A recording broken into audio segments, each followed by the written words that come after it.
So when it comes to food, a meal plan is one thing, but when it comes to cravings, if we get cravings, chances are meal plans are out the window. So in this video, I'm going to break down first and foremost why we get cravings, but more importantly, what we can do to control them and reduce them. So when we think about cravings, it's not down to a lack of willpower. We can have the best discipline in the world. We can have, a bulletproof goal, but if our cravings kick in, that won't be enough. It's just how our body reacts. So instead of focusing on having the strongest willpower in the world, it's just really about all understanding our body, understanding why we're getting cravings in the first place, and then having different mechanisms and different processes to really offset them. And when we think about cravings, they're driven by two main factors: internal and external. What's happening within our body and what's happening around us. And when we think about this, let's think about what drives the cravings. On the external factors, internal even, sorry, we have our blood sugar spikes. We have our protein intake, lack of or too much. We have our fueling, hormones, stress and sleep is kind of play a big part as well. Then we have the external factors, the food that's around us, the types of food that we're eating as well, our environments both at home and in work, our habits and social cues, and then screen time as well. And let's dig into these in a bit more detail once I move my big fat head out of the way. But on the internal factors, we have blood sugar, which plays a major part. And what this is that when we have sugary foods, energy drinks, jellies, chocolate, or things like that, when they're laced with sugar, they are going to spike our blood sugar through the roof.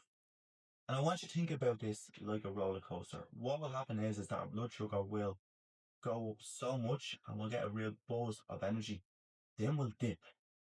Our energy will dip, our blood sugar will dip, and then our brain is thinking, I need energy, I need food. So we're craving for that sugar again because we want to get to that high. And then once we have that sugar, we get that high and then we dip again. Then we go up and then dip again. And this happens when we have a diet consistent of sugary foods. It's just going to send our blood sugar and therefore cravings through the roof. And then the next factor is, once we move this out of the way, is our protein intake. Protein is one of the best macronutrients is because it's filling. It's going to keep you feeling full. And if you're not having enough protein, you are not going to feel full. If you have a good amount of protein, you will feel full. And it's as simple as that. Then we have underfueling.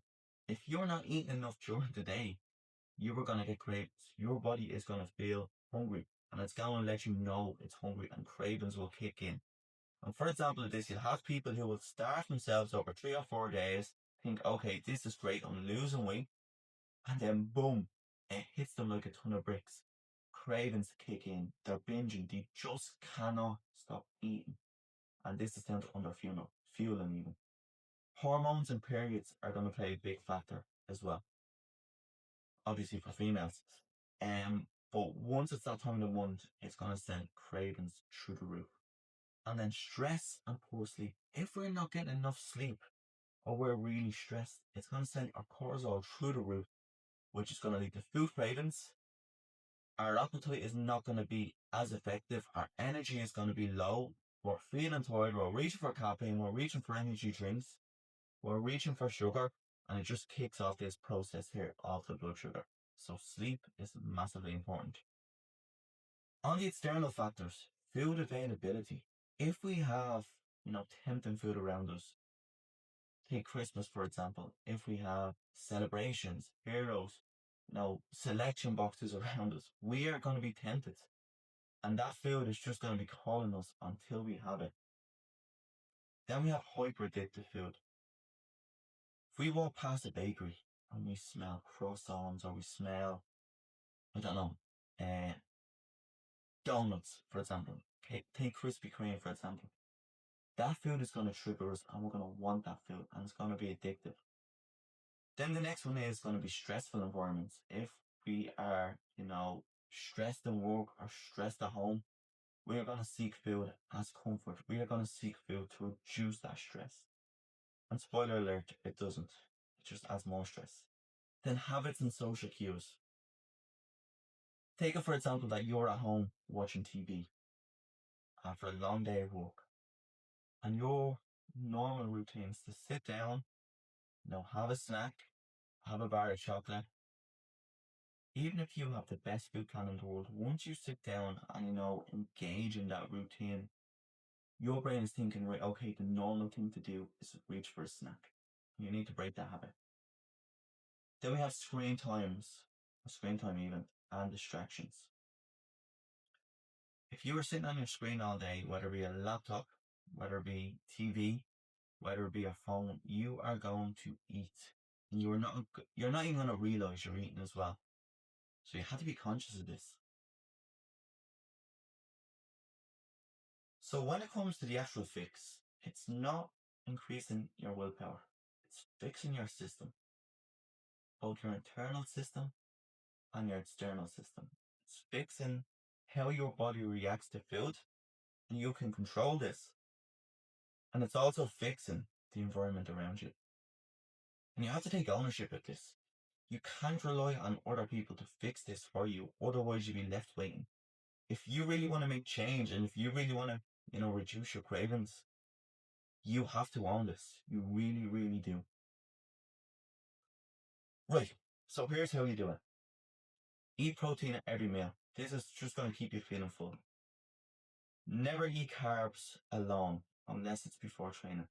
If you're eating squares bars, cereal bars, drinking energy drinks or things like that in isolation, and we'll touch on more on this now in a sec, it's just going to spike your blood sugar and lead to cravings. Time your carbs effectively. Carbs, at the most basic form, is energy. So always consume carbs when you are going to need energy. Before training, before running, that way you're going to burn off the carbs and they're not going to stay in your blood and then spike your blood sugar levels. Another thing to do is move after high carb meals. If you have a really high carb meal and you're sitting there stuffed, the worst thing you can do is sit there because you're going to get cravings and really intense cravings. Just go up and move. If it means getting up and cleaning the house, if it means just getting up for a walk, do it.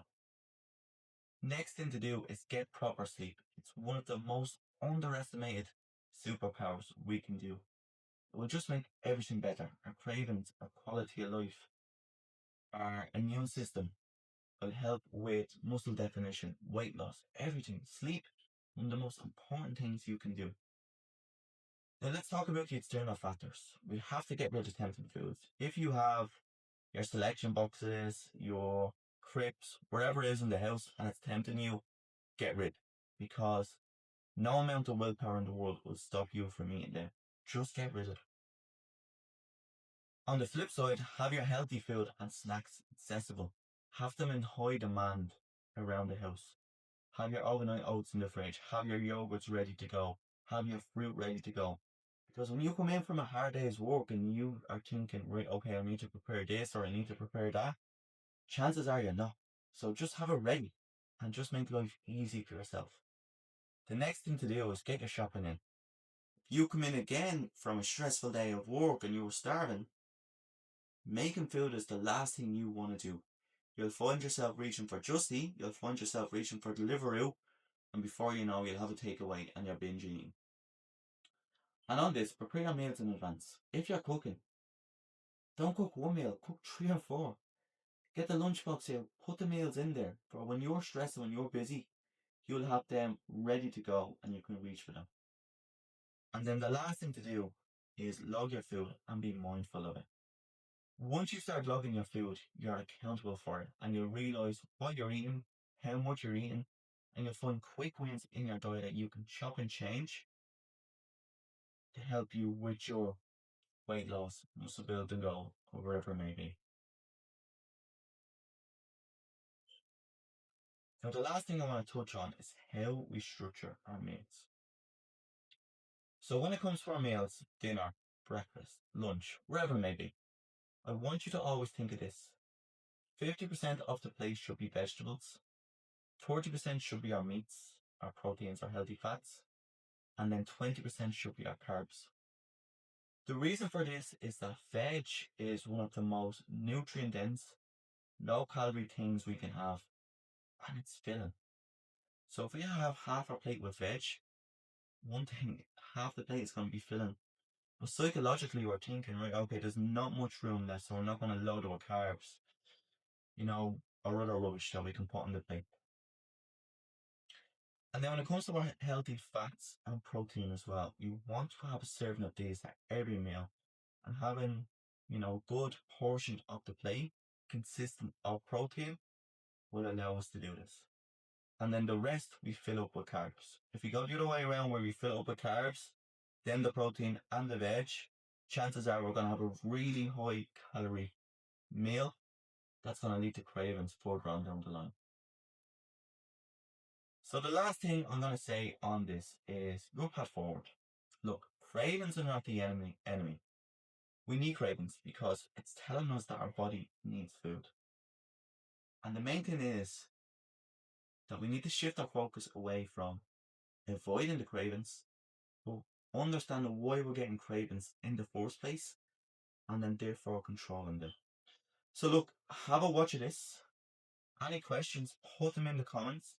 There's going to be further videos on this. I'm going to create different resources around this too.